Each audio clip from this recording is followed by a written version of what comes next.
Bonjour, aujourd'hui je voudrais vous brosser le portrait d'une femme admirable, une femme bouddhiste,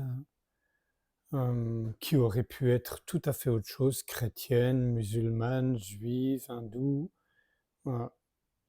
Et c'est à travers ce livre, très très beau livre, Dipama, voilà, Présence et rayonnement d'une femme bouddhiste aux éditions Sully.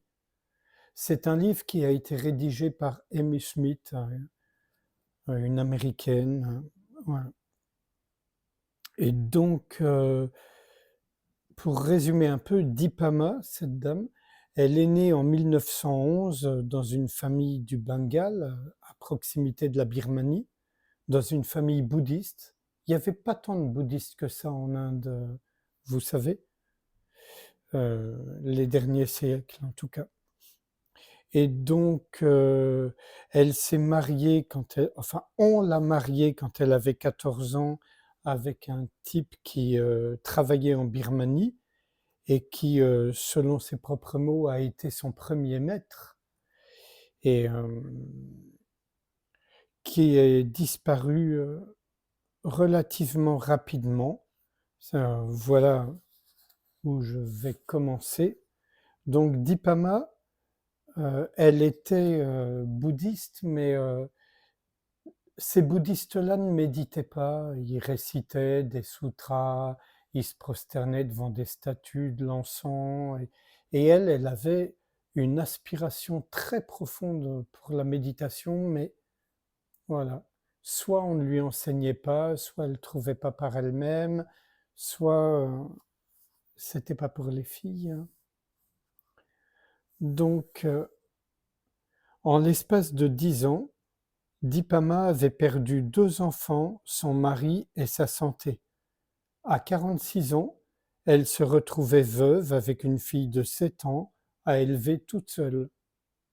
Ses parents étaient morts tous les deux, son pays natal était très loin et elle était accablée de chagrin et de doute. Donc elle est en Birmanie où elle avait rejoint son mari et voilà. Je ne savais pas quoi faire, où aller, ni comment vivre, raconte-t-elle. Je ne pouvais m'appuyer sur rien ni personne. Euh, Elle pensait que le seul moyen de survivre serait de pratiquer la méditation. Donc, elle a toujours eu ça qui lui a permis de traverser, ben, vous imaginez bien quoi, les souffrances quand on perd en très peu de temps ses parents, son mari, 2 enfants très bas âge, et qu'on est... Elle parlait pas le birman, donc elle était dans une terre étrangère sans même pouvoir parler, sauf avec des Indiens du Bengale. Voilà. Et puis, elle rencontre un ami de la famille. Il se trouve que ce monsieur, je l'ai rencontré moi-même en Inde à la fin des années 70, qui s'appelle Munindra. Quand elle l'a rencontré, c'était encore un étudiant en méditation, on va dire, auprès de Mahasi Sayadaw, excusez-moi, un maître de méditation birman très important du XXe siècle. Et comment dire, Munindra l'a encouragé, malgré toutes les difficultés, à apprendre à méditer. Méditer, c'est vipassana, hein. Une forme de vipassana qui est pas... Enfin, je l'ai pratiqué un peu, mais ça ne me convenait pas. Mais peu importe. Vipassana, c'est voir les choses telles qu'elles sont, directement, dans l'expérience intime, hein. Voilà. Et donc là, elle raconte un véritable éveil. Il y a que quelques jours qu'elle médite, elle a des expériences très très puissantes. Elle comprend pas les consignes du maître qui est birman. Donc finalement, elle pratique avec le peu qu'on lui a dit, observer les sensations, la respiration, les pensées, etc. Et elle franchit rapidement les étapes classiques de la progression de la vision pénétrante, dont on dit qu'elle précède l'éveil selon les enseignements du bouddhisme Theravada. Elle perçut une lumière éblouissante, suivie de l'impression que tout se dissolvait autour d'elle. Son corps, le sol, tout était en mille morceaux, cassé et vide. Ce sentiment laissa place à une intense douleur physique et mentale, avec une terrible sensation de brûlure et d'étranglement dans tout le corps. Elle crut qu'elle allait exploser sous l'effet de la pression.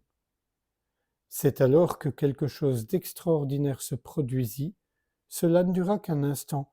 Il faisait jour, elle était assise par terre, à méditer au milieu d'un groupe, et soudain, une transition se fit, si paisible, si délicate, comme si rien n'était arrivé, dira-t-elle, à propos de cet instant lumineux. Puis elle dit: Je ne savais pas. Et pourtant, c'est à ce moment-là que sa vie fut profondément et irrévocablement transformée. Après plus de 30 années passées à rechercher la liberté, à l'âge de 53 ans, après 6 jours de pratique, Dipama avait atteint le premier degré d'éveil. Or, dans le bouddhisme Theravada, il y a plusieurs degrés d'éveil. Je ne vais pas entrer là-dedans, hein. Voilà. Mais bon, c'est pour vous dire.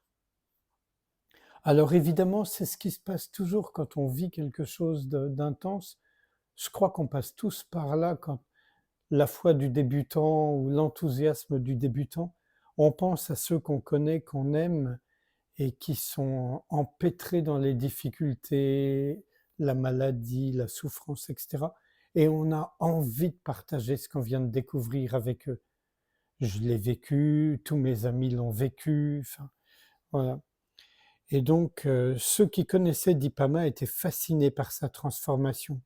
Quasiment d'un jour à l'autre, la femme maladive, oui, parce qu'elle était très malade, hein, depuis la mort de ses parents et de ses enfants surtout, dépendante et écrasée par le chagrin, elle était devenue un être rayonnant, indépendant, en pleine santé. Dipama disait à son entourage: Vous m'avez vu, j'étais découragée, malade et brisée par la perte de mon mari et de mes enfants, de mes parents. Je souffrais tellement. Je n'arrivais même pas à marcher normalement. Mais maintenant, comment me trouvez-vous? Ma maladie a complètement disparu, je suis régénérée, mon esprit est libre. Aucun chagrin, aucune peine. Je suis tout à fait heureuse. Si vous venez méditer, vous trouverez le bonheur vous aussi. Il n'y a rien de magique là-dedans. Il suffit de suivre les instructions. Alors, je vous passe plein de détails parce que je me rends compte que c'est beaucoup plus long que ce que j'avais prévu. Et donc, je vais en venir quand même à des extraits. Voilà. Je suis parfaitement en paix à présent. Quoi qu'il arrive, je l'accueille avec joie.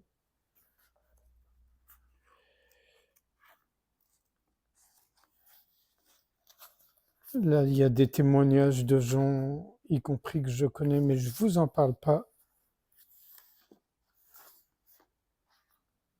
Comme le montre la vie d'Ipama, le chemin spirituel est un voyage de transformation au cours duquel les croyances qui nous sont chères et les limitations que nous nous imposons sont remises en question à chaque carrefour.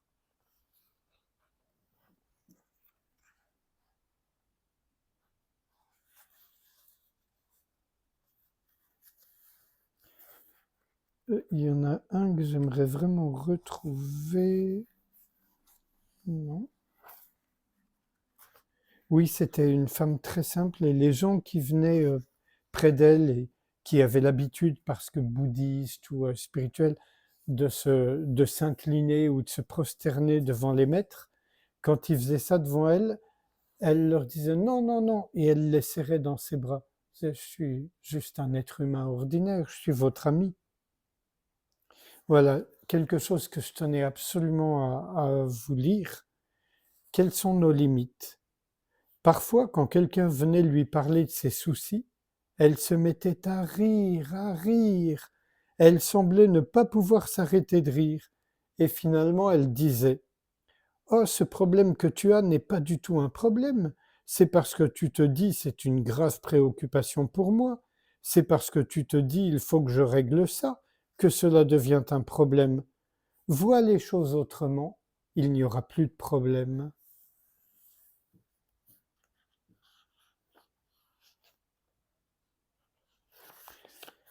Et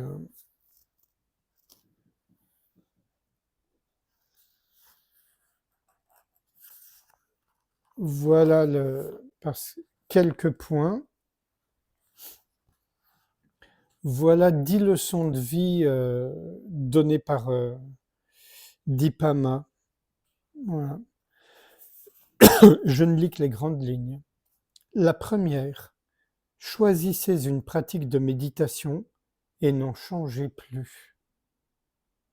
Si vous voulez progresser dans la méditation, tenez-vous-en à une seule technique.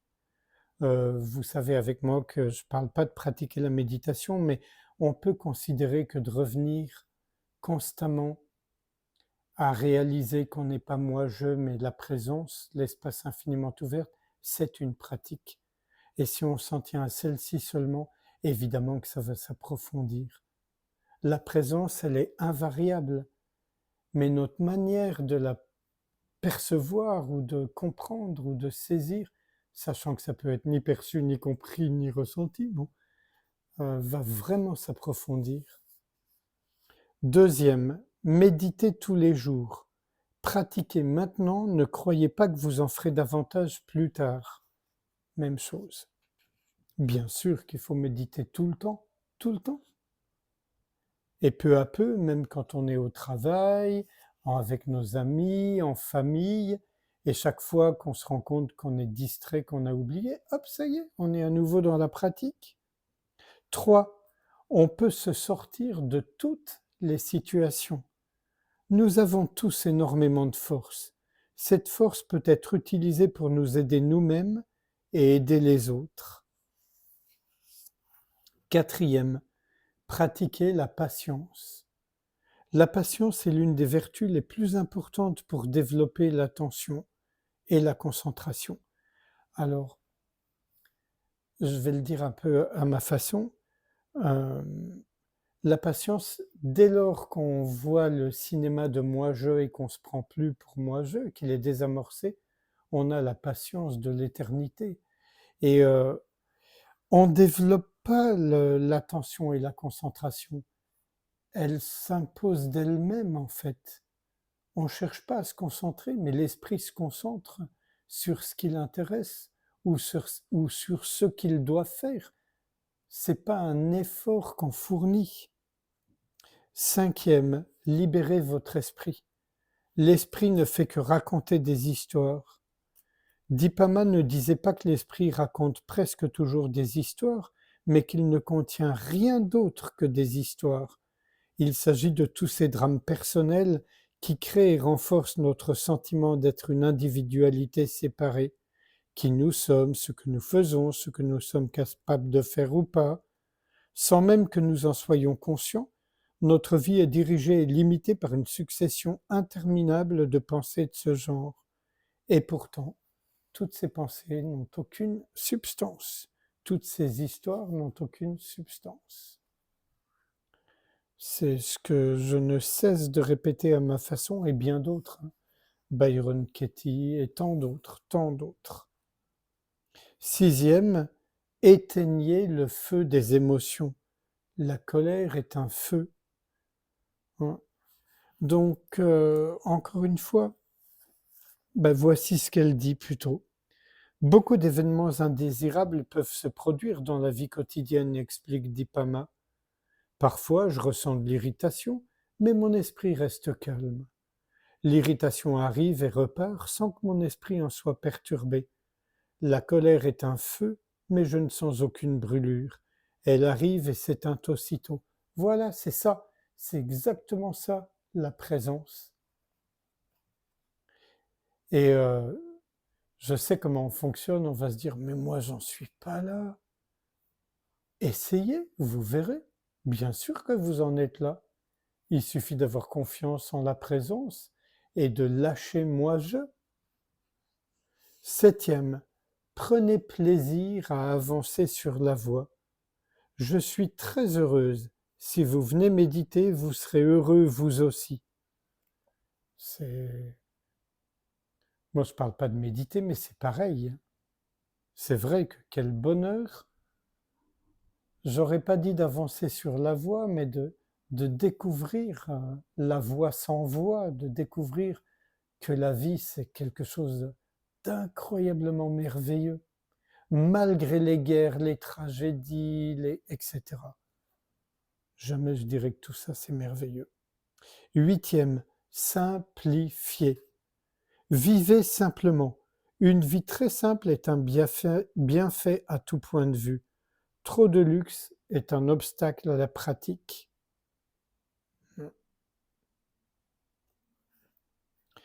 La neuvième, développez la joie de la bénédiction. Si vous bénissez ceux qui vous entourent, cela vous motivera à être plus attentif à chaque instant. Alors là, c'est parce qu'elle est bouddhiste et qu'elle fait allusion à une pratique qui s'appelle Metta Bhavana, où on cultive le partage de la bienveillance, la compassion, etc. L'amour inconditionnel, Metta. Mais en fait, dès lors que la présence prend les commandes, pour le dire avec mes mots à moi, ça se fait tout seul. Ça se fait tout seul parce que l'autre, il est comme moi. Il n'y a pas d'autre en réalité. Il y a 10 milliards de formes différentes de la même substance. Et je ne peux que les aimer, vous voyez, même si parfois les aimer, ça va vouloir dire leur mettre mon pied au cul, si vous me permettez l'expression. Voilà. Mais mettre mon pied au cul de moi-je, jamais de l'essence même que j'ai en face, qui est la même essence. Donc oui, on ne peut que souhaiter le bonheur des autres depuis la présence. Et la 10e et dernière leçon, c'est un voyage en boucle. La méditation englobe tout notre être.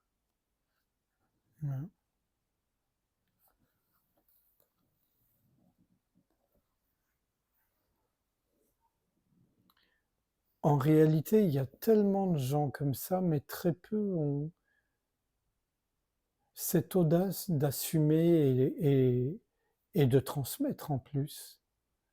Euh, Je n'ai pas eu le bonheur de rencontrer Dipama, mais j'ai rencontré beaucoup de gens qui l'ont rencontré et qui m'en ont un peu parlé. Voilà.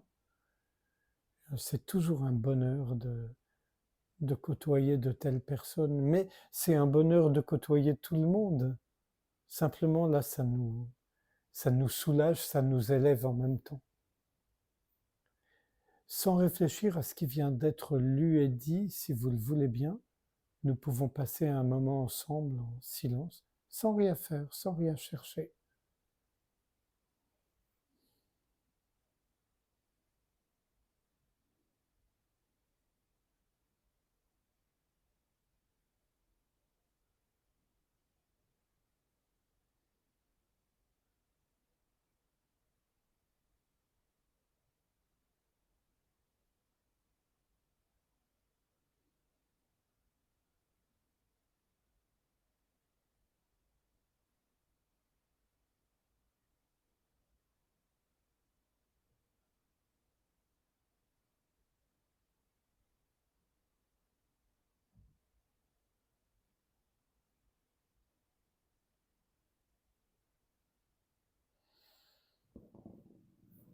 Merci.